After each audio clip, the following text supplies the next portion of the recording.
Hello everyone and welcome to an academy. Let's crack C exams with us. अगर आप CA की तैयारी कर रहे हैं और इसके किसी भी स्टेजेस में हैं, अगर फाउंडेशन में हैं, आप इंटरमीडिएट में हैं और फाइनल में हैं, आप अन अकेडमी ज्वाइन कर सकते हैं। This is me Kumar Shrutidhar, fellow member of the institute of chartered accountant of India. मैंने दिशा करा हुआ है, जो आईसीआई कंडक्ट करवाती है। बीटेक करा हुआ है मैंने कोलकाता से, टेक्नो इंडिया से, और सी ए C S C M A और यूजी कोर्सेज में 2013 से पढ़ा रहा हूँ। अन अकेडमी जो ज्वाइन करेंगे जब आप, तो ये बेनिफिट हैं जो आपको अवेलेबल होंगे। देखिए, सबसे पहले यहाँ पर डेली लाइव क्लासेस होंगे आपके, जहाँ पर आप अपने टॉप जो क्वालिफाइड एजुकेटर हैं इंडिया के, उनके साथ आप जुड़े रहेंगे। यहाँ पर वो लाइव क्लासेस आपके लेंगे रोज बेसिस पर, और उनके साथ आप डिस्कस कर सकेंगे। लाइव क्लासेस के दौरान आप अपने डाउट रेज कर सकेंगे, जिनका लाइव क्लासेस के अंदर ही रिजॉल्व किया जाएगा जिनको। दूसरी बात जो है, यहाँ पर स्ट्रक्चर्ड कोर्स है, जो है सिलेबस आईसीएआई ने हमें प्रोवाइड कराया हुआ है, institute of chartered accountant of India, जिनको सोल राइट मिला हुआ है इंडिया के अंदर में, जो सीए एग्जाम कंडक्ट करवाती है। उन्होंने जो सिलेबस प्रोवाइड कराया हुआ है, उनको टॉपिक बाय टॉपिक यहाँ पर कवर किया जाएगा, पूरे सिलेबस को। ठीक है। तीसरी बात कि लाइव टेस्ट्स और क्विजेस होंगे यहाँ पर, जहाँ पे आपके प्रिपरेशन को, आपके परफॉर्मेंस को इवेल्युएट किया जाएगा पीरियडिकली। मॉक टेस्ट कंडक्ट कराए जाएंगे, क्विजेस होंगे जिससे आपके परफॉर्मेंस को इवेल्युएट कराया जाएगा। ये पता लगाने की कोशिश की जाएगी कि आपकी तैयारी सही दिशा में चल रही है या नहीं चल रही है। चौथी बात, अनलिमिटेड एक्सेस अवेलेबल होगा आपको। एक बार आप सब्सक्राइब जब अन अकेडमी के प्लेटफॉर्म पर करते हैं, तो उसके बाद जितना भी यहाँ पर क्लासेस, चाहे वो रिकॉर्डेड हो चाहे वो लाइव हो, आप जब चाहें, जितनी बार चाहें, जहाँ से चाहें, अपने सब्सक्रिप्शन पीरियड के दौरान आप अवेल कर सकते हैं, उसे एक्सेस कर सकते हैं। So all these are benefits once you will subscribe for CA course on this platform, right. आपको करना क्या है कि प्ले स्टोर से Unacademy learning app download करना है, वहाँ पे सीए कोर्स आप ज्वाइन कर सकते हैं वहाँ से। ये है इसके प्राइस सब्सक्रिप्शन। सीए फाउंडेशन और इंटरमीडिएट कोर्स की अगर बात की जाए, देखिए आपके पास प्राइस प्राइस के लिए ना एक पीरियडिकली आपके पास फ्लेक्सिबिलिटी है। आप 1 महीने के लिए ज्वाइन कर सकते हैं, 3 महीने के लिए, 6 महीने के लिए, 12 और 24 महीने के लिए। ये फ्लेक्सिबिलिटी आपके पास अवेलेबल है। बट अगर सीए कोर्स की बात की जाए, तो 12 महीने या 24 महीने लेने से, सब्सक्रिप्शन लेने से ज़्यादा बेनिफिशियल होगा, क्योंकि ये स्टैंडर्ड टाइम होता है सीए कोर्स को प्रिपेयर करने के लिए, किसी भी जो स्टेज है उसके। ठीक है। अब देखिए, 12 महीने का जो कोर्स है, ये आपके लिए 17,500 रुपये में अवेलेबल होगा। और अगर आप इस रेफरल कोड सीए कुमार का यूज करते हैं, तो आपको और एडिशनल 10% का डिस्काउंट मिलेगा। इसके बाद ये कोर्स आपको 15,750 रुपये में अवेलेबल होगा। अगर आप पर मंथ देखें, तो आपका जो एक्सपेंस आएगा वो है 1313, 1313 रुपये मात्र। 24 महीने में ये कोर्स 18,900 में अवेलेबल है, रेफरल कोड सी कुमार यूज करने के बाद। पर मंथ जो आपकी एक्सपेंस आएगी वो होगी 788। अगर आप दोनों को कंपेयर करें, तो 15,750 में 1 महीने का अगर आप और ऐड कर देते हैं एक्सपेंस, तो आपका कुल मिला के 24 महीने के लिए आपको सब्सक्रिप्शन इस प्लेटफॉर्म का अवेलेबल होगा, जिसके दौरान आप जब चाहें, जितना चाहें, जहां से चाहें, आपकी मर्जी, जिस एडुकेटर से चाहें, आप यहाँ पर क्लासेस एक्सेस कर सकते हैं। जहाँ तक फाइनल सब्सक्रिप्शन का सवाल है, ये प्लान आपके पास अवेलेबल है 12 महीने के लिए 25,000 रुपये में है। कोड का जब आप इस्तेमाल करेंगे, ये 22,500 में आपको अवेलेबल हो जाएगा 10% डिस्काउंट के बाद। पर मंथ की अगर बात की जाए, दिस इज 1875, ये आपका पर मंथ का एक्सपेंस होगा। वहीं अगर 24 महीने की बात की जाए, तो 30,000 रुपये में अवेलेबल है। कोड अप्लाई करने के बाद सी कुमार 10% का डिस्काउंट आपको मिलेगा। 27,000 रुपये में आप कोर्स अवेल कर पाएंगे। और आपका जो पर मंथ का एक्सपेंस होगा वो होगा 1125। तो अगर आप इसके प्राइस मॉडल को देखें, तो आप देख सकते हैं काफ़ी अफोर्डेबल है। ठीक है। अब देखिए, थोड़ा ब्रीफली सी एग्जाम्स के बारे में देखते हैं। तो ये एक प्रोफेशनल कोर्स है जो 3 स्टेजेस में होता है, अभी हम लोग देखेंगे। आईसीआई जो इसकी नोडल बॉडी है, नोडल एजेंसी है,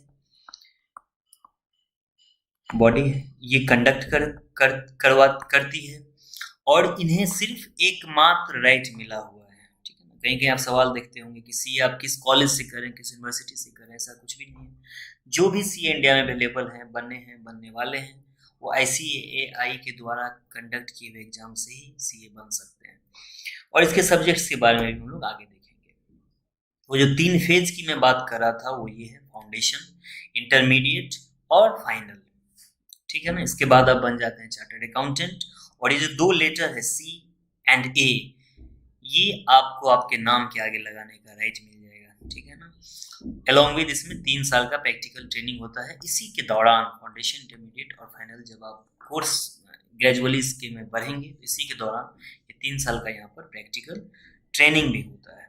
राइट, आगे देखिए, सब्जेक्ट्स की अगर हम लोग बात करें तो सीए फाउंडेशन के अंदर 4 सब्जेक्ट्स होंगे और सारे 100 मार्क्स के होंगे। ठीक है ना, इंटरमीडिएट में 8 सब्जेक्ट्स होंगे, सारे 100 मार्क्स के होंगे, और फाइनल 8 सब्जेक्ट्स का होगा और सारे जो होंगे 100 मार्क्स के होंगे। और ये रहे आपके सीए फाउंडेशन के पेपर। ठीक है, principle and practices of accounting, जिसे अकाउंट जनरली स्टूडेंट्स बोलते हैं। Business laws and business correspondence, जिसे लॉ के नाम से जाना जाता है। Business mathematics and logical reasoning and statistics, जिसे मैथ के नाम से जानते हैं हम लोग। और last, business economics and business and commercial knowledge, जिसे हम लोग इकोनॉमिक्स के नाम से जानते हैं। ठीक है ना, अब देखिए, ये है कुछ और बेसिक इंफॉर्मेशन एग्जामिनेशन के बारे में। सीए फाउंडेशन, जो मैं जहां पर आपके साथ रहूंगा जिस कोर्स में, वह सीए फाउंडेशन इस स्टेज में, ये हेल्ड बाय आईसीआई होती है। एग्जामिनेशन फ्रीक्वेंसी है twice a year. Offline mode में एग्जाम होता है, रजिस्ट्रेशन मोड ऑनलाइन है, और कुछ इसके इन्फॉर्मेशन है, जैसे 4 पेपर होते हैं। Once you will pass 12 standard, then only you can be eligible for appear in this exam. ठीक है, मैं इन 2 पेपर में आपके साथ रहूंगा, एक principle and practices of accounting और दूसरी business mathematics and logical reasoning and statistics. तो मैं आपके साथ अकाउंट्स और मैथ के पेपर में आप मेरे साथ सीखेंगे। ठीक है, ये कुछ बेसिक जानकारी थी इस प्लेटफॉर्म के बारे में, इस कोर्स के बारे में। अब कुछ फ्रीक्वेंटली आस्क्ड क्वेश्चन है जो स्टूडेंट्स के मन में ये क्वेश्चन कुछ बना होता है। These are some standard question कि क्या सीए ल्यूक्रेटिव कोर्स है, मतलब कितना हम लोग इसके बाद पैसा कमा सकते हैं, क्या हम लोगों का स्टेटस होता है। इन सब बातों के लिए क्वेश्चन स्टूडेंट्स के मन में होता है। तो हमारा जो पहला चैप्टर होगा उसमें एक टॉपिक ही है सीए के रिगार्ड में, कि सीए और उनका रोल। ठीक है ना, रिस्पॉन्सिबिलिटी और पावर को लेकर एक टॉपिक है कि हमें क्या स्पेशल राइट मिला हुआ है, क्या हमें प्रिविलेज मिला हुआ है, क्या हमारी ड्यूटी होंगी। इन सब के लिए टॉपिक है, हम लोग देखेंगे आगे। दूसरी बात, is it very tough to pass CA at first attempt. देखिए, बहुत टफ तो नहीं है, अगर आप सिस्टमेटिक ढंग से और सही तरीके से, सही गाइडेंस के साथ, अगर आप प्रॉपरली एक स्ट्रक्चर्ड मैनर में इसका प्रिपरेशन करते हैं, तो फर्स्ट अटेम्प्ट में आप सीए बिल्कुल निकाल सकते हैं। मैं अपने व्यक्तिगत अनुभव के आधार पर आपसे ये बात कर रहा हूँ। In how many years I will pass CA exam? Minimum ये 3.5 to 4 ईयर्स का कोर्स है। ठीक है ना, 3.5 to 4 ईयर्स का ये कोर्स है, अगर आप एक एक बार में सारा एग्जाम अपना पास करते चले जाते हैं। Are coaching must for CA exam? तो जहां तक मस्ट की बात है, देखिए, दुनिया में कोई ऐसी चीज नहीं है जो आप खुद से नहीं कर सकते, है ना। लेकिन तो सीए एग्जाम तो छोटी बात हो गई अगर दुनिया और जिंदगी की बात की जाए। लेकिन कोचिंग क्या करता है ना, आपको कोचिंग एक प्रॉपर डायरेक्शन आपको प्रोवाइड करता है, गाइड करता है, जिससे आपका काफी टाइम बचता है और आप भटकते नहीं है। ठीक है ना, जो पढ़ना क्या चाहिए ये तो इम्पोर्टेंट है ही, ये भी आपको बताया जाता है। और उससे इम्पोर्टेंट बात ये कि आपको क्या नहीं पढ़ना चाहिए, आपको कहाँ वक्त बर्बाद नहीं करना चाहिए, किस डायरेक्शन में आपको जाना चाहिए। सो अगर इस तरह से बात की जाए तो कोचिंग का अपना एक इम्पोर्टेंस है। और ऑनलाइन कोचिंग में आपको तो बेनिफिट यह भी मिल जाता है, जैसा कि एक प्लेटफॉर्म है, कि आपकी जो टाइम है वो काफी बच जाती है। आखिरी बात, विल सीए मेक मी आत्मनिर्भर? श्योर, इसका आंसर एम्फेटिक यस, बिल्कुल। अब देखेंगे हम लोग अकाउंटिंग का इंट्रोडक्शन, ठीक है ना। इसमें हम लोग क्या करेंगे ना, बस इंट्रोड्यूस कराएंगे अभी आपको अकाउंटिंग से, मतलब है बोलेंगे इसको, थोड़ा कंफर्टेबल हो जाते हैं इसके साथ, ठीक है ना। मैं ज्यूम ये कर रहा हूँ कि आपको अकाउंटिंग का कुछ भी नहीं पता है, ठीक है। You don't have any kind of, कोई बेसिक नॉलेज तक नहीं है आपको अकाउंटिंग, अकाउंटिंग में आप जीरो है, ठीक है। स्टेप बाय स्टेप इसलिए मैं क्या करूंगा ना कि पूरा बेस से शुरू करूंगा अकाउंटिंग को। तो सबसे पहले देखो अकाउंटिंग है क्या। अकाउंटिंग अगर सीधा हिंदी में देखें ना तो इसका मतलब होगा बोलचाल की भाषा में हिसाब किताब रखना। हर कोई करता है, एग्री करते हो ना बस आप इस बात से, जैसे आप इंडिविजुअल हैं, आप भी कहीं ना कहीं हिसाब किताब रखते होंगे। क्या वो अकाउंटिंग है? जी बिल्कुल है, वो भी अकाउंटिंग है। आपके बगल में एक किराना स्टोर है, वो अपना हिसाब किताब रखता है, आपने देखा होगा कि एक डायरी रखता है वो आदमी, वो अकाउंटिंग है, वो भी अकाउंटिंग है। एक मॉल के अंदर में किसी शॉप में आप जाते हैं, वहां पे कंप्यूटराइज्ड आपको बिल वगैरह दिया जाता है, वो होता है ना। वो स्टॉक भी हो सकता है अपना मेंटेन करते हुए, क्या वो अकाउंटिंग है? वो भी अकाउंटिंग है। अगर रिलायंस अपना अकाउंट मेंटेन कर रहा है, क्या यह अकाउंटिंग? यह भी अकाउंटिंग है। मतलब इंडिविजुअल से लेकर बड़ी बड़ी कंपनियां जैसे कि रिलायंस है, टाटा है, या मान लो कि सरकार है, सब किसी को ना अपना अपना हिसाब किताब बराबर मेंटेन करके रखना है। क्लियर? यानी कि सभी लोग अकाउंटिंग कर रहे हैं, ठीक है ना। अब उसका स्टैंडर्ड अलग अलग हो सकता है, उसका मैग्नीट्यूड अलग अलग हो सकता है, ठीक है ना। नंबर ऑफ ट्रांजेक्शन्स जो होंगे उसमें वो अलग अलग हो सकते हैं, लेकिन अकाउंटिंग सब कोई कर रहा है। और सर किसी का मकसद क्या है अकाउंटिंग करने का? अकाउंटिंग करने का मकसद है कि हमारी जो मनी वैल्यू में ट्रांजेक्शन हो रही है, अब इस मनी वैल्यू जो मैंने टर्म कहा ना, इसको आप अप्रिशिएट करना शुरू करो। हिसाब किस चीज का रखा जाता है? पैसे का, ठीक है। तो अकाउंटिंग क्या होगा? स्पेसिफिकली और प्योरली बेसिस पर पैसे का हिसाब रखा जाएगा। कितना इनकम हुआ, कितना गया, किसको उधारी दिया, कितना में कौन सामान खरीदा गया, इन सब चीजों के हिसाब किताब को ही अकाउंटिंग कहते हैं। अब क्या है कि अकाउंटिंग करने का उद्देश्य सबका अलग अलग होगा। आपका उद्देश्य कुछ और होगा, आपका पर्पस हो सकता है कि आपने किसी को उधार दिया हुआ, अपने किसी फ्रेंड को, तो आप हिसाब रखेंगे तभी तो उससे वापस ले पाएंगे ना। जैसे आपका छोटा छोटा उद्देश्य है, या आपका पॉकेट खर्च कितना होता है इसका हिसाब आप इसलिए रखेंगे ताकि अपने पेरेंट्स से आप बढ़ा कर मांग सकें। आपके पेरेंट्स का उद्देश्य क्या हो सकता है कि उनका जो इनकम है उससे ना एक्सपेंस सिंक करे। एक्सपेंस ऐसा ना हो कि एक्सपेंस बहुत ज्यादा हो जाए, अदरवाइज क्या हो कि बजट गड़बड़ हो जाएगा। जैसे आपका किराना स्टोर है बगल में, कोई मॉल का कोई शॉप है, उसका उद्देश्य क्या होगा? उसका उद्देश्य होगा कि वो उतना जो मेहनत कर रहा है उसका प्रॉफिट एंड लॉस क्या है, स्टेटस प्रॉफिट हो रहा है या लॉस हो रहा है, ऐसे ही टाइम पास तो नहीं कर रहा है। इसके अलावा कौन सा स्टॉक पड़ा हुआ है, कौन सा स्टॉक नहीं पड़ा हुआ है, ठीक है ना। किस पार्टिकुलर गुड्स में ज्यादा बेनिफिट हो रहा है या कम बेनिफिट हो रहा है, बेनिफिट वाइज। आप देख रहे हैं ना कि अकाउंटिंग का जो उद्देश्य है ना हर व्यक्ति के लिए अलग अलग है।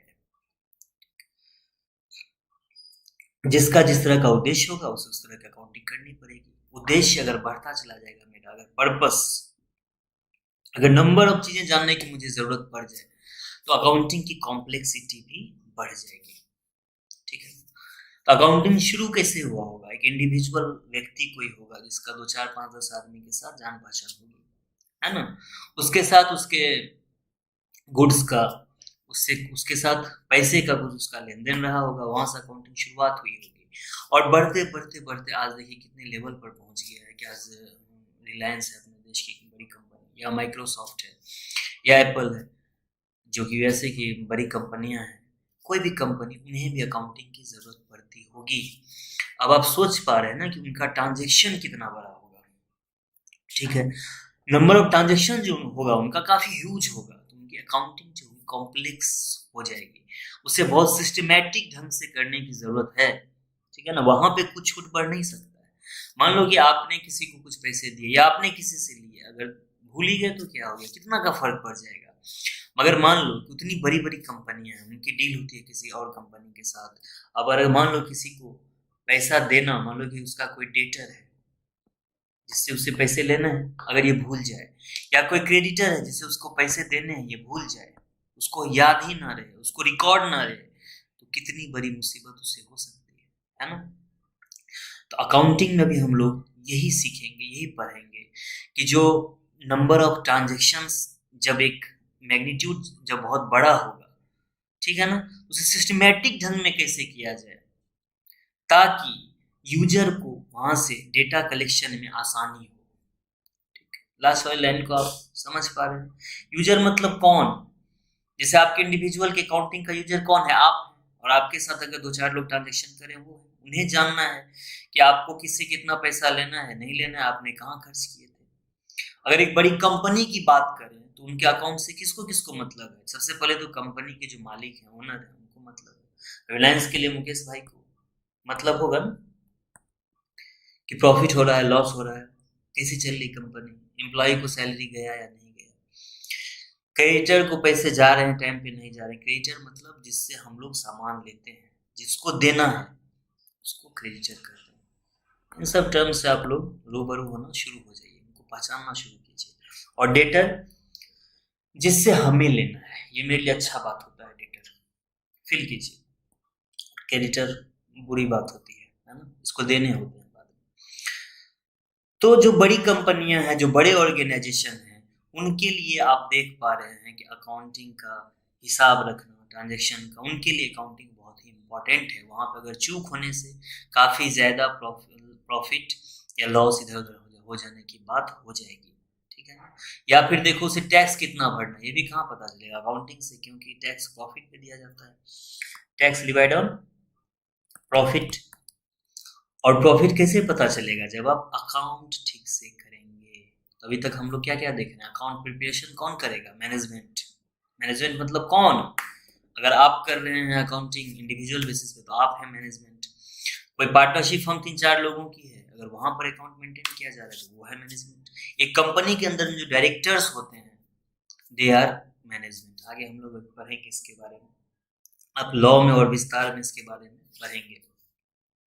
तो मैनेजमेंट की जिम्मेदारी क्या है? अकाउंट्स को तैयार करना, ठीक है ना। जो ट्रांजेक्शन्स होते हैं उसको तैयार करना, प्रॉफिट एंड लॉस बताना, पोजीशन बताना बिजनेस का कि क्या स्थिति है, डेटर क्या है, क्रेडिटर क्या है, एसेट क्या बची हुई, लायबिलिटी क्या बची हुई, किससे कितना पैसा लिया है, बैंक को कितना देना है। और यूजर्स इसके कौन होंगे? तो जितने भी स्टेक होल्डर्स हैं, स्टेक होल्डर्स मतलब जितने भी लोग उस कंपनी से जुड़े हुए हैं, कोई एम्प्लॉय है, उसको भी जानने की जरूरत है कि अगले महीने का बंदा सैलरी दे पाएगा या नहीं दे पाएगा। मान लो आप एक क्लाइंट हैं उस कंपनी के, तो आपको भी जानने की जरूरत है कि कंपनी सही स्थिति में है या नहीं है, कहीं आगे जाकर बंद तो नहीं हो जाएगी। अगर मान लो आपको उस कंपनी के शेयर खरीदने हैं, तो आपको भी जानने की जरूरत पड़ेगी कि शेयर जो मैं खरीद रहा हूँ, इसमें प्रॉफिट होना है या लॉस हो जाएगा, डूब तो नहीं जाएगा। तो अभी हम लोगों ने देखा अब तक कि अकाउंटिंग में क्या है। एक तो डेटा ये तैयार किया जाता है, और दूसरा पार्टी होता है यूजर, जो उस डेटा का यूज करते हैं, अलग अलग निर्णय लेते हैं। यही हम लोग सीखेंगे, डेटा प्रिपेयर कैसे किया जाता है और उसको यूज कैसे किया जाता है, दैट इज अकाउंटिंग। क्लियर है? ये बेसिक जानकारी अभी हम लोग बहुत डिटेल में पढ़ेंगे, लेकिन बेसिक बात आप जान लीजिए। अंडरस्टैंडिंग आपको इसी तरह का रखना है कि जो आप हिसाब रख रहे हैं वो भी अकाउंटिंग है। अगर उसको बहुत सही तरीके से कर दिया जाए, जो रूल्स है, रेगुलेशन है अकाउंटिंग के बारे में, बेसिक जो कन्वेंशन है, उसके प्रिंसिपल हैं, पॉलिसीज हैं, अगर फॉलो करें तो आपके अकाउंटिंग में, रिलायंस के अकाउंटिंग में कोई भी डिफरेंस नहीं होगा सिवाय मैग्नीट्यूड के। करेक्ट? आगे बढ़ते हैं। ये देखिए क्लासिक डेफिनेशन दिया गया, किसके द्वारा? तो American institute of certified public accountants के द्वारा। बहुत ही क्लासिक डेफिनेशन है, बहुत खूबसूरत है। आगे जाके जब आप जितना भी इसमें बोल्ड लेटर है ना, बोल्ड वर्ड है, उसको आप जरा गौर से देखिए। Had defined accounting as the art of recording, classifying and summarising in a significant manner and in terms of money, transactions and events which are in part at least of financial character and interpreting the result thereof. ये definition दिया था किसने? AICPA ने। जैसे हमारे यहाँ ICAI है ना इंस्टीट्यूट, जो CA एग्जाम कंडक्ट करवाती है, इसी तरह अमेरिका के अंदर में AICPA एक इंस्टीट्यूट है जो वहाँ CA तैयार करते हैं। उनको कहा जाता है क्या? CPA, certified public accountants. हमारे यहाँ CA के इक्विवेलेंट है, ठीक है, काउंटर पार्ट है। इस डेफिनेशन में हम लोग देखेंगे जितने भी यहाँ पर बोल्ड लेटर हैं, वर्ड है, recording, classifying, summarising, terms of money, transaction, events, financial character, इन सब का बहुत इम्पोर्टेंस है। तो हम लोग ऐसा करते हैं, सबसे पहले ये जो बोल्ड लेटर है, जो टर्म्स है यहाँ पर, कीवर्ड्स, इनको सीखते हैं, फिर आकर हम लोग देखेंगे किसको? डेफिनेशन को। तो हमारी जो समझदारी है अकाउंटिंग के बारे में, बेसिक अंडरस्टैंडिंग और पक्का होगा, है ना, पुख्ता होगा, मजबूत होगा। सबसे पहले हम लोग क्या करते हैं ना, सीखते हैं ट्रांजैक्शन और इवेंट के बारे में। सबसे बेसिक बात है ये अकाउंटिंग का कि ट्रांजैक्शन किसको कहते हैं और इवेंट किसे कहा जाता है। तो ये देखिए आपके पास इवेंट और ट्रांजैक्शंस का डेफिनेशन। सबसे पहले इवेंट्स का था इवेंट्स एन ऑकरेंस हैपनिंग और चेंज व्हिच मे और may not bring change in financial position of a business unit. ये तो हो गया इसकी डेफिनेशन। आपको कैसे समझना है, आप ऐसे समझिए, कुछ भी जो होता है वो इवेंट। इवेंट मतलब हिंदी में क्या है? घटना। इवेंट मतलब घटना। तो आपके साथ कुछ भी होता है, किसी बिजनेस यूनिट के साथ कुछ भी घट रहा है ना, वो इवेंट्स। मतलब आप बाहर गए, आपने चाय पिया, इवेंट है। आपने पैसे देकर चाय पिए, इवेंट है। दोनों अलग अलग बात हो गई। अभी आप इसको अप्रिशिएट कीजिएगा कैसे दोनों अलग अलग बात हुई। आप बाहर गए, आपको किसी दोस्त से मुलाकात हो गई, इवेंट है। आपने उसे अपने स्कूटी पर बैठा कर कहीं छोड़ दिया, इवेंट है। आपने छोड़ने के उससे पैसे ले लिए, इवेंट है। दोनों इवेंट में मैं दो तरह के इवेंट का हमेशा चर्चा कर रहा था। एक मैंने कहा कि आप बाहर गए, आपने चाय पी लिया, मैंने कहा इवेंट है। और दूसरा मैंने कहा आपने चाय पिया और आपने पैसे दिए, वो भी एक इवेंट है। मगर इन दोनों इवेंट में ना एक डिफरेंस है। जो पहली घटना थी उसमें भी आपने चाय पिया, दूसरी घटना में भी आपने चाय पिया, लेकिन पहली घटना में आपने पैसे नहीं दिए थे। मतलब कि आपका जो फिनेंशियल पोजीशन था, ये कीवर्ड है, वो चेंज नहीं हुआ। दूसरे वाले में आपका फिनेंशियल पोजीशन चेंज हुआ। मान लो आपने 10 रुपये अगर उसे पे किए, तो आपका 10 रुपया जो है ना आपके पास से निकल कर कहाँ चले गया? सामने वाले के पास। करेक्ट। तो जिस इवेंट में फिनेंशियल पोजीशन चेंज हो उसे हम लोग ट्रांजैक्शन कहते हैं। जिस इवेंट में फिनेंशियल पोजीशन चेंज हो जाए उसको हम लोग क्या कहते हैं? ट्रांजैक्शन। तो transaction involves transfer of something of value between two और मोर बॉडीज। समथिंग ऑफ वैल्यू मतलब चाहे अगर आप किसी से ले रहे हैं उसकी एक वैल्यू तो है ना, ये तो ट्रांसफर तो हुई, दो और दो से अधिक बॉडी के बीच में भी हुई, which brings some kind of change in financial position in a business unit। तब उसको हम लोग क्या कहते हैं? ट्रांजैक्शन। इवेंट और ट्रांजैक्शन में ये इंपॉर्टेंट डिफरेंस है और ये आगे आपके बहुत काम आने वाला है। ठीक। तो ट्रांजैक्शन हम लोग क्या कर सकते हैं? Transaction is nothing but an event. एक इवेंट ही तो है, लेकिन स्पेशल काइंड का इवेंट है। स्पेशल काइंड का इवेंट है जिसमें क्या होता है? फिनेंशियल पोजीशन बिजनेस की चेंज होती है। तो जहां भी पैसे की इधर उधर जाने आने की बात हो जाए तो समझ लेना कि ये ट्रांजैक्शन है। ट्रांजैक्शन का हिंदी होता है लेन और देन, लेन देन। इस शब्द को याद रखना इंपॉर्टेंट है, आगे हम लोग देखेंगे कैसे। तो ट्रांजैक्शन हो सकती है कितने तरह की? इंटरनल और एक्सटर्नल। ठीक है। आंतरिक, अगर मान लो अंदर ही बात रह गई तो इंटरनल हुई। बाहर से आपने कुछ कारोबार किया, बाहर से लेन देन किया, अगर एक बिजनेस यूनिट अपने यूनिट के बाहर से कुछ लेन देन करेगी, एक्सटर्नल हो जाएगी। बहुत ही आसान। इवेंट भी इसी तरह से दो तरह का, इंटरनल और एक्सटर्नल। अब इवेंट और ट्रांजैक्शन के बीच में कुछ डिफरेंसेस यहाँ पर है जो कभी कभार पूछ दिए जाते हैं, ठीक है ना, एग्जाम के अंदर में। तो आप एक बार देख लो एक नजर में। आपको याद करने की जरूरत नहीं है। आप अगर इवेंट और ट्रांजेक्शन को समझ गए हैं और अभी क्लियर से आप समझेंगे तो आपको याद करने की जरूरत नहीं है, आप लिख पाएंगे आसानी से। सबसे पहला difference, all events are not transaction but all transactions are events. कितने लोग समझ पा रहे हैं इस बात को?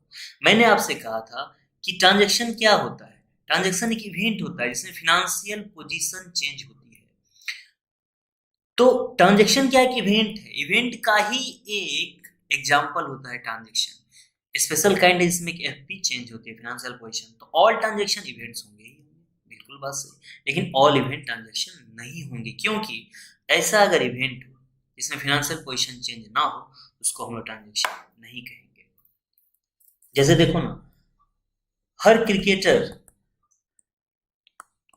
एक प्लेयर होता है, करेक्ट? हर क्रिकेटर एक प्लेयर होता है ना? लेकिन हर प्लेयर क्रिकेटर नहीं होता है। क्रिकेटर नहीं होता है। जैसे विराट कोहली क्रिकेटर है और प्लेयर भी। किसी भी क्रिकेटर को ले लें वो प्लेयर होगा ही होगा। लेकिन मान लो साइना नेहवाल एक प्लेयर है, क्रिकेटर हो भी सकती है, नहीं भी हो सकती। तो प्लेयर एक बड़ा सा दायरा है, क्रिकेटर उसमें एक छोटा सा दायरा है। इसी तरह इवेंट एक बड़ा सा गोला है, ट्रांजेक्शन के अंदर एक छोटी सी बात है, ठीक है? तो ट्रांजेक्शन भी एक इवेंट है, बट कैसा? जिसमें फिनेंशियल पोजीशन चेंज होता है। मेन डिफरेंस यही है, और इसी के इर्द गिर्द आपका सारा पॉइंट यहाँ पर घूमता रहेगा। दूसरी बात, all an event may not bring change in the financial position of entities. An event must bring financial change. सही बात है, एकदम सही बात है। तीसरी बात, financial changes caused by events may or may not be measurable in terms of money. जब आप पैसे के टर्म्स में उसे मेजर ही नहीं कर पाएंगे, ठीक है ना, तो ट्रांजेक्शन वो नहीं हो सकती है। इवेंट में ऐसा हो सकता है, ठीक है? चौथी बात, events are used in wider sense. मैंने आपको कहा कि इवेंट का जो दायरा होता है वो बड़ा होता है। कुछ भी इवेंट है तो बड़ा हो गया ना, ट्रांजेक्शन नैरो होगा। क्यों नैरो होगी? क्योंकि जब तक फिनेंशियल पोजीशन चेंज नहीं होगी हम लोग उसको ट्रांजेक्शन नहीं कहेंगे। तो नैरो है, इसका दायरा छोटा है। ट्रांसफर ऑफ गुड्स और सर्विस में और may not be occur for an event. अब बाहर जाते हैं, अपने दोस्त से बात करते हैं, क्या कुछ गुड्स या सर्विस का एक्सचेंज हुआ? नहीं, लेकिन ये इवेंट है। और ट्रांजेक्शन में क्या होगा? ट्रांसफर ऑफ गुड्स और सर्विस मस्ट है, होना ही है, तभी तो पैसे की बात होगी ना। आपने किसी को कुछ देना है या लेना है, क्यों? क्योंकि आपने उसे सर्विस या गुड्स आपने उससे लिया होगा, आपने उसको दिया होगा, ठीक है? जैसे आप किसी को पढ़ाते हैं, आप सर्विस दे रहे हैं उससे, तो आपकी एक्सपेक्टेशन होती है कि उससे पैसे लिए जाए। क्लियर है ना? आपने किसी से कुछ सामान खरीद लिया तो उसकी एक्सपेक्टेशन होगी कि आप उसको पैसे दें। तो ट्रांजेक्शन में हमेशा गुड्स या सर्विस की ट्रांसफर होगी ही होगी, कुछ एक्सेप्शन है, इसे अभी मत समझिए, इसे आगे हम लोग समझेंगे, ठीक है ना? फिर से डेप्रिसिएशन और कुछ फायर वायर की बात होती है, आगे देखेंगे क्यों ये ट्रांजेक्शन कहलाता है। लेकिन इसमें ट्रांसफर ऑफ गुड्स और सर्विस नहीं होती है। अभी तक के लिए मैं जितना समझाया उतना आप बात समझ कर रखें। आगे देखिए, इवेंट में it is not necessary that every event will be recorded in books of account. Books of account, देखिए एक नया एक टर्म आया। अभी के लिए आप जान लीजिए, वो जो आप डायरी देखते हैं ना, इसमें सारी बातें रिकॉर्ड की जाती है, यही है बुक्स ऑफ अकाउंट। अभी आप ये समझ लीजिए, आगे देखेंगे हम लोग बुक्स ऑफ अकाउंट किसको कहते हैं और डिटेल में। तो इवेंट, सारा इवेंट थोड़ी ना आप डायरी में लिखते हैं। आप जाके बाहर घूमे फिरे, किसी से बात कर ली, थोड़ी डायरी में आप उसको लिखेंगे। अगर आपको हिसाब किताब रखना है तो जहां जहां पैसे की बात होती है ऐसे तो आप भी रिकॉर्ड करते हैं, तो उसे पक्का पक्का बुक्स ऑफ अकाउंट में लिखा जाएगा। सातवीं नंबर जो बात है कि transactions related to events are not always supported by evidence. और ट्रांजेक्शन के लिए एविडेंस जरूरी है, मतलब कोई बिल होना चाहिए, कुछ तो होना चाहिए, तब ना पता चलेगा कि ट्रांजेक्शन हुई है या नहीं हुई है, ठीक है? दोस्तों के बीच में बिना बिल दिखाए भी काम चल सकता है। कभी कभी होता है ना कि सामने वाला भूल जाता है, भाई मुझे तो याद नहीं है कि तुमने मुझे पैसे दिए थे या कुछ खर्च किया था तुमने मेरे लिए, उसे एविडेंस दिखाने की जरूरत होती है, ठीक है ना? जब सिस्टमैटिक ढंग से अकाउंटिंग करा जाएगा तो एविडेंस पक्का पक्का चाहिए, क्योंकि वहां पर इमोशन का कोई बात नहीं है, मुकर जाएगा सामने वाला पार्टी, एविडेंस तो चाहिए। इवेंट के लिए जरूरत नहीं है एविडेंस हो ना हो। ठीक है, क्योंकि उसको बुक्स ऑफ अकाउंट में जाना ही नहीं है सारे इवेंट्स को। तो ये हम लोग कुछ डिफरेंस देख रहे थे। अब आइए कुछ सवाल करते हैं, पता चलेगा ना कि आपको समझ में आया नहीं समझ में आया। 1 जनवरी को क्या हुआ कि मुन्ना पे किया 15,000 रुपया rent, this can be classified as rent pay कर दिया, पैसे तो गए ना। और रेंट पे कब किया होगा, जब उसके यहाँ उसका यूज किया होगा स्पेस का। तो ट्रांजेक्शन ये है, पैसे की लेन देन हो गई। दूसरी बात है 31 मार्च 2015 को सेल ऑफ गुड्स वर्थ 2,000 रुपए का सामान बेचने के बाद after he is left with the closing inventory of 10,000, उसके पास 10,000 की इन्वेंट्री बच गई। इन्वेंट्री मतलब गुड्स, क्लोजिंग मतलब एक टाइम होता है ना जब आप अपना अकाउंटिंग करते हो। अभी अकाउंट हम लोग देखेंगे अकाउंटिंग में कि हम लोग 31 मार्च जो होता है ना किसी भी साल का, वो हम लोग का क्लोजिंग डे होता है। इंडिया के अंदर में जो हमारा फिनेंशियल ईयर होता है वो 1 अप्रैल से 31 मार्च का होता है। ये हम लोग का पीरियड होता है। इसके तो हम लोग पता लगाते हैं कितना प्रॉफिट हुआ क्या लॉस हुआ, आगे देखेंगे। हम लोग कह रहा है कि 31 मार्च 2015 को 2,000 का सामान बेचने के बाद इस बंदे के पास 10,000 रुपए का सामान बचा रह गया। तो सेल वाला पार्ट जो है ये तो ट्रांजेक्शन है। सेल मैंने अगर करा 2,000 का, ट्रांजेक्शन हुई ना, गुड्स का लेन देन हो गया। लेकिन ये पूछ रहा है कि आफ्टर दिस इतना का सामान बच गया, इस घटना के बारे में पूछ रहा है। ये ट्रांजेक्शन है, इवेंट है। तो मेरे पास कुछ सामान पड़ा हुआ है, ये इवेंट है। ट्रांजेक्शन कहाँ से हो गई? किसी को अगर मैं दे दूं तब तो ट्रांजेक्शन वाली बात होगी ना। तो ये क्या है? इवेंट। और कुछ सवाल देखते हैं। आपको रीजन के साथ बताना है कि जो फॉलोइंग इवेंट्स की चर्चा यहाँ पर होगी वो ट्रांजेक्शन है या नहीं है। देखना पैसा का बात हो रहा है या नहीं हो रहा। के स्टार्टेड किया बिजनेस विद कैपिटल 1 लाख, तो पक्का पक्का पैसा लेकर आया, ट्रांजेक्शन है। पेड सैलरी, सैलरी दे दिया, ट्रांजेक्शन है। Purchase machinery in cash, machinery खरीदा कैश में, ट्रांजेक्शन हो गया। मैं तेजी में जा रहा हूँ ये समझ के कि ये सब आसान सवाल है, आप समझ गए होंगे अब चीजों को। एक ऑर्डर प्लेस किया ना कंपनी से 5,000 रुपए का, ये आप बताइए। आप गए, आपने कहा कि आप 1 कप आपको चाय दे दे दुकान में। आपने जस्ट ऑर्डर प्लेस किया, कुछ ट्रांजेक्शन हुई ना, उसने चाय दिया ना आपने पैसे दिए। आप रेस्टोरेंट में जाइए, कुछ खाना मांगो, ऑर्डर कर दो, तो जस्ट ऑर्डर करना ट्रांजेक्शन थोड़ी ना है। तो ये इवेंट है, क्योंकि ना आपको खाना मिला है ना आपने पैसे दिए। बैंक अकाउंट खोला गया 40,000 रुपये डिपॉजिट करके। तो 40,000 रुपये आप गए किसी बैंक में अकाउंट खुलवाने, आपने उसको पैसे दे दिए। जैसे ही पैसे देने लेने की बात होगी, ट्रांजेक्शन हो गया।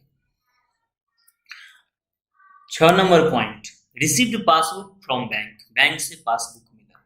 जनरली जब हम लोग बैंक अकाउंट खुलवाते हैं तो साथ में हमें पासबुक मिलता है। तो ये क्या है? ये एक इवेंट है, पैसे की बात नहीं। लेकिन अगर इस पासबुक के लिए वो चार्ज कर ले, मान लो कि 100 रुपए, क्योंकि आपसे चार्ज कर लिया गया पासबुक देने के कारण, तो ये ट्रांजेक्शन बन जाएगा। समझ पा रहे हैं? आपको किसी ने पासबुक दिया, आपसे पैसे नहीं लिए, तो इवेंट है। अगर आपसे जैसे ही उसने पैसे ले लिए, ट्रांजेक्शन बन जाएगा।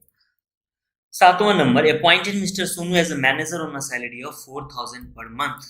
सोनू को आपने 4,000 रुपए पर मंथ के हिसाब से अपॉइंट किया, बस अभी अपॉइंटमेंट की बात हुई है, ट्रांजेक्शन हुआ होगा नहीं, ये एक इवेंट है।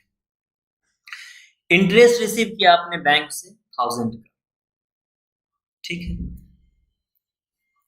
इवेंट।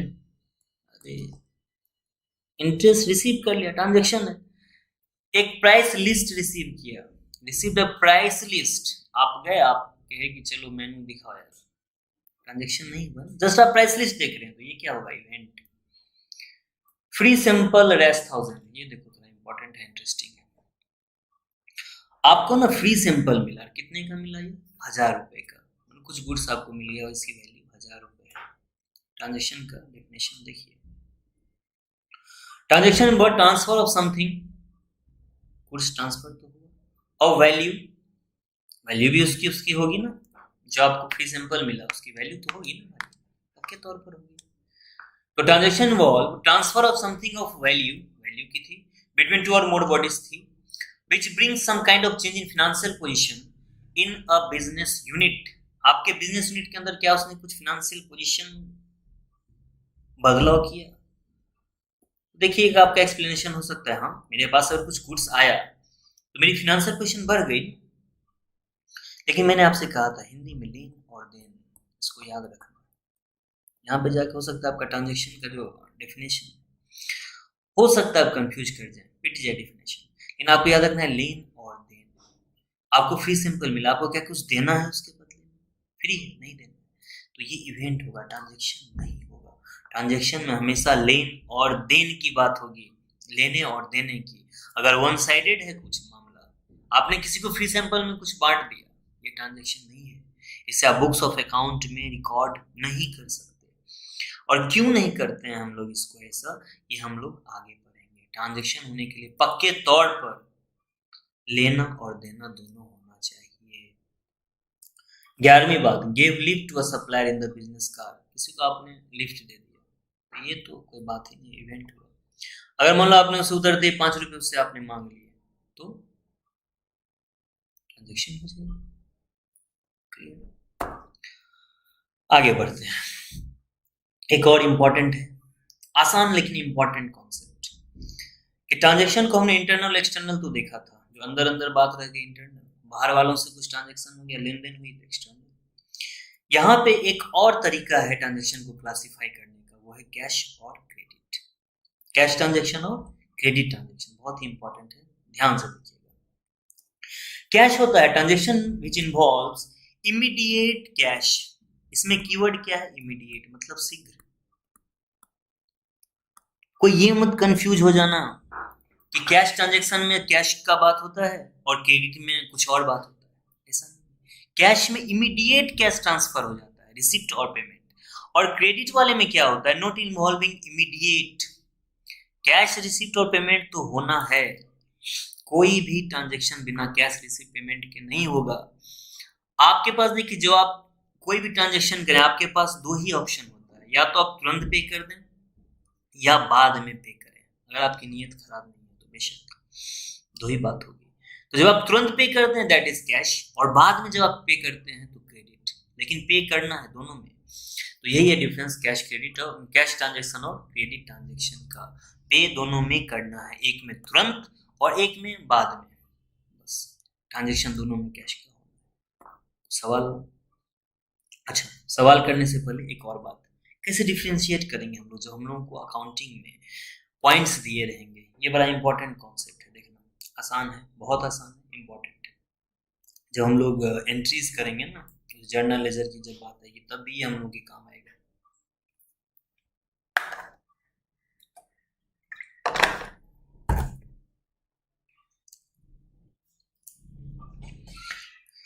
डिफरेंशिएट कैसे करेंगे कैश और क्रेडिट ट्रांजेक्शन, कौन है कौन कैश ट्रांजेक्शन है, कौन क्रेडिट ट्रांजेक्शन है? तो देखो, कैश परचेज अगर लिखा हो, कैश सेल लिखा हो, एंड ऑल ट्रांजेक्शन जहां पे पेड वर्ड का यूज हुआ हो तो कैश ट्रांजेक्शन माना जाएगा।